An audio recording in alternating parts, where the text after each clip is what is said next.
What's happening, guys? Your boy Uncle P with another episode of Uncle P's podcast. Guys, every time I do content that involves the name Nigerians, it always stresses me out because I always ask myself, can I ever research or just be passing through social media, minding my own business, and not find anything negative about these people? Now that we know that their products are welcomed in the country and they're on our shelves, we know that their drug dealers are proudly bragging now on social media because apparently the police ain't gonna do nothing to them. This is what I always ask myself. Nigeria has the worst passport in the world. That basically means that a lot of countries in the world do not want them. Why would South Africa do? Somebody will say, no, Nigeria doesn't have the worst passport. So apparently, Nigerian passport is now among the top 3 passports globally, facing the most travel restriction. Now, let's just pause. The only reason the Russia passport is even here is because of the war in Ukraine.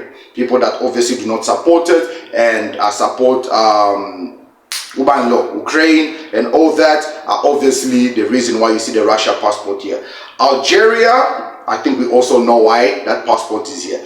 But the Nigerian passport, it had 72% restriction. 72, guys, that is 72%. That is a distinction. They've got a distinction in being restricted in people's countries.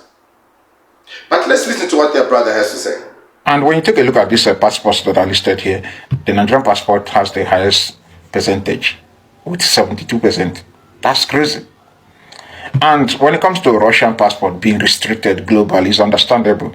Russia is actually one of the most hated country on planet Earth today because of the Western propaganda against Russia. So Russia, ever since the invasion of Ukraine by the Russian government, Russia was blacklisted and sanctioned by the United States and the United States allies. So up to this day, Russia is actually one of the most sanctioned country on planet Earth with 20,000 sanctions, if I'm not mistaken. So the Russian passport restriction is understandable. What about Algeria? I can't really explain much about Algeria. So let me just focus on my country, Nigeria. You see, when it comes to Nigerian passport, I think Nigerians are great people, Nigerians are smart, Nigerians are confident. But there's a thin line between confidence. I like that. I think Nigerians are great people, Nigerians are smart, Nigerians are confident. Those are his choices of word. This is what smart and confident people do. A 45-year-old Nigerian man has been remanded in police custody in South Africa after being charged with allegedly dealing in and manufacturing crystal meth, an illicit drug. 45-year-old. That's Nigerian news, so I didn't make that shit up. Somebody will say, yes, but Uncle P, that's one incident, that's one evidence. You bring a lot of invoices and receipts. You know what, now? Let's go deep into their own country. Let me show you the people that we are allowing into the country. Since we are about to start indulging their food, are we also going to be indulging in their behaviors? Do you guys remember the story of Jocelyn? The little colored girl who suddenly disappeared after playing outside. The court case is going on with the mom and the boyfriend. Did you guys hear what happened to her and who was involved? To take a detour before joining the search groups, and at that garage, as the petrol attendant was pouring fuel in her car, she says Kelly Smith emerged and entered into a vehicle and said that Yifro, she said, teacher, I have something confidential to tell you. There's a Nigerian man that gave me a call and told me that I need to play smart and that Jocelyn was currently in a ship in a container. And this gives weight to what the former minister... Jocelyn is in a ship in a container. Nigerian man. And these are some of the things I asked when initially this whole thing of welcoming Nigeria into South Africa. I'm a father of 4, 3 daughters and a son. They love playing in the park outside. The park is right across the street from me. Sometimes I just leave my main gate open because I'm working in the house and they will be playing in the park. I live in a very safe neighborhood. But my problem is, if there are Nigerians in my community, which we do not have, thank God, do we? No. Should I now be worried? Somebody will say, no, not all Nigeria are the same. How do I know when this kind of news is out here? Let's now take you to Adamawa State, where the men of the 23 Armored Brigade Yola have bursted a baby factory within Nigeria-Cameroon border. 7 suspects were arrested during the special operation, while 17 underage girls were rescued. Correspondent Owolabi Adenusi filed in this report. 17 guys, 17 underage girls were rescued. 7 Nigerians were arrested for running a baby factory where they abducted women and impregnated them to sell their babies.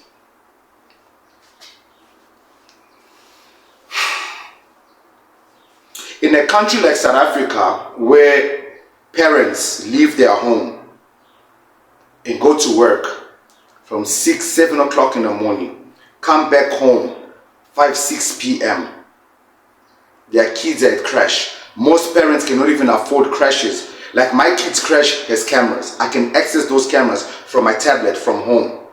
Like right now, my kids were supposed to be sleeping.